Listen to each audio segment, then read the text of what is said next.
Louvado seja nosso Senhor Jesus Cristo, para sempre seja louvado. O Senhor esteja convosco, Ele está no meio de nós. Proclamação do Evangelho de Jesus Cristo segundo Marcos. Glória a vós, Senhor.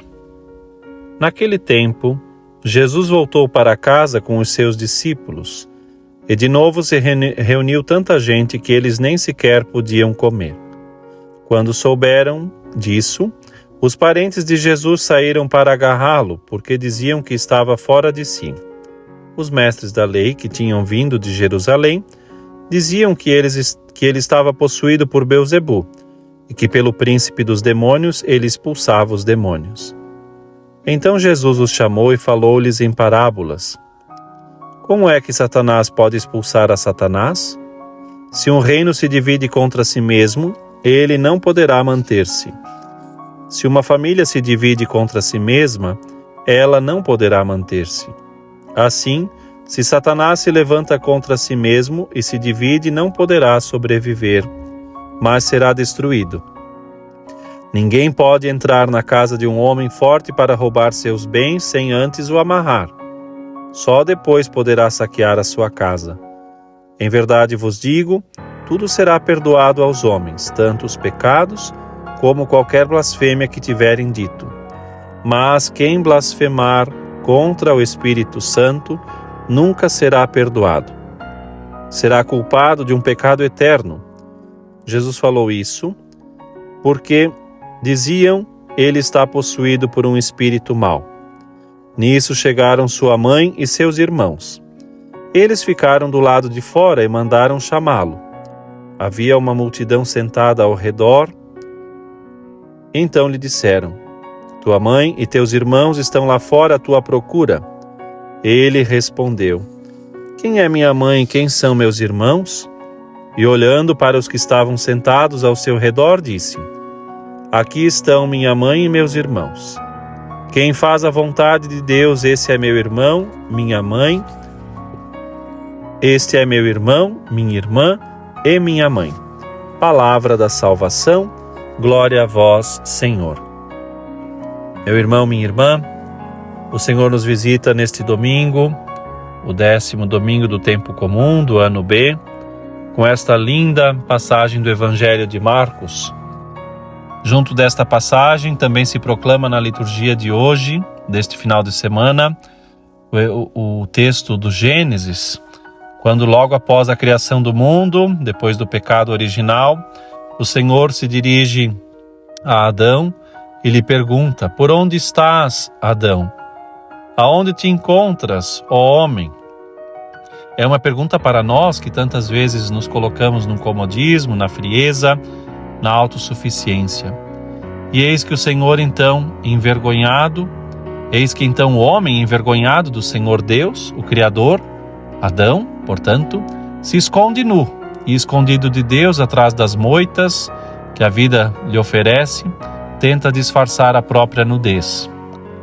Nós também tantas vezes tentamos camuflar os nossos defeitos, os nossos pecados, quando não jogando a culpa nos outros, no mundo, em Deus, no diabo, se justificando e se desculpando de tudo.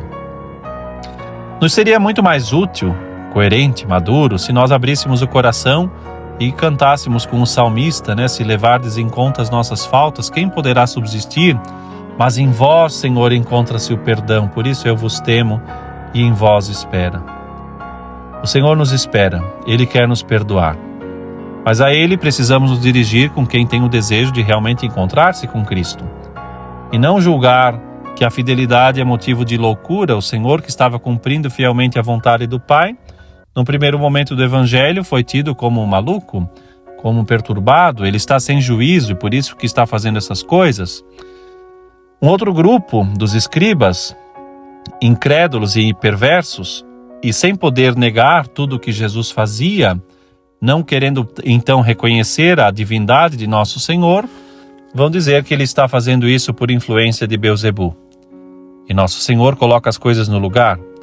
Primeiro vai explicar que a presença dele é mais forte do que os demônios. Ele veio a este mundo para combatê-los, e é verdade, já os venceu depois do seu batismo no deserto, venceu especialmente por meio da sua paixão e ressurreição, e assim nos possibilitou também a vitória sobre o pecado. Em Cristo que ressuscitou e venceu as tentações, nós também podemos assim evitar de sucumbir e assim superar as mazelas, os nossos miseráveis pecados. E para isso é necessário acreditar em Jesus, confiar na sua misericórdia e no perdão que nos vem do seu bondoso Pai. Definitivamente, o Senhor venceu a Satanás e ao pecado por sua morte e ressurreição e nos pede que sejamos fiéis.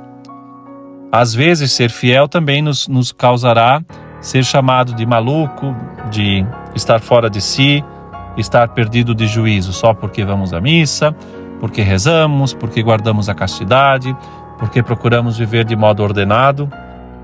Tantas vezes, esse é o preço da fidelidade. Quantos santos foram perseguidos e assim tão mal interpretados simplesmente porque foram fiéis ao Senhor. O Senhor vai dizer que é necessário ser fiel a Ele sempre e muito especialmente não blasfemar contra a sua graça, contra a sua presença e crer, mesmo se você não está a fim de viver a fé, mas não desfazer daqueles que queiram viver a fé. E por isso Jesus também hoje aproveita para ensinar que os pecados cometidos pela falha humana são perdoados. Agora, aqueles que são cometidos contra o Espírito Santo, estes nunca serão perdoados. Ora, o que é esta blasfêmia, este pecado contra o Espírito Santo? A doutrina da Igreja recorda que é a recusa obstinada em reconhecer os sinais e a ação de Deus. É como que fechar os olhos aos sinais de Cristo e querer combater o bem, achando que o bem é algo mal. Portanto, é como que resistir à salvação, ou ainda desesperar da salvação, ou pior que isso, presumir-se já salvo.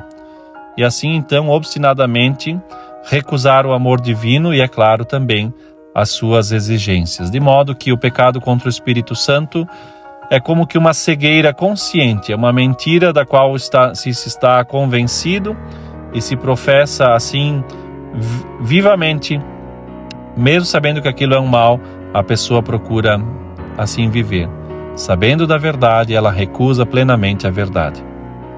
Ora, para não cair nessas trevas do pecado, é preciso então assumir o que Jesus nos ensina no final do Evangelho, quando diz: depois de lhe apresentarem, dizendo, olha, tua família está aí, tua mãe, teus irmãos e tal, Jesus vai dizer, quem faz a vontade de Deus, este sim é meu irmão, minha irmã e minha mãe. Ora, todo o fiel que faz a vontade do Pai, isto é, que simplesmente obedece o Pai, é irmão de Cristo, porque está se assemelhando a Cristo que cumpriu a vontade do Pai. E aquele que não só obedece, mas também ajuda a converter os outros, ajuda a gerar Cristo nos outros, está desta maneira se assemelhando a Cristo, aliás, a sua mãe. Por quê? Porque gera Cristo nas almas. Se assim estamos unidos a Cristo, teremos força para vencer Satanás. A verdadeira família de Jesus são todos aqueles que buscam cumprir a vontade de Deus. Portanto, não basta para nós um registro de batismo, não basta para nós pertencer a uma instituição. Nós demonstramos pertencer a Cristo pela fé, esta virtude que deve ser praticada em todos os dias. E se realmente buscarmos cumprir fielmente a vontade de Deus, nós teremos uma relação muito mais forte com Ele, porque contaremos com os auxílios que Ele mesmo nos deu para vencer o mal, os sacramentos e a oração. E assim saberemos sempre que o Senhor nos espera, não só nos espera, mas nos acompanha, fortalece e nos guia. E por isso, sabendo que, além de tudo, Ele nos oferece uma morada no céu, que não é obra das nossas mãos, que é algo que Ele bondosamente nos dá, peçamos então que nos dê a graça da fidelidade, da constância e que, diante das fraquezas, clamemos a força do Senhor para vencer todo o mal. Que o Senhor te dê a graça de um feliz domingo com a sua presença. Deus te abençoe.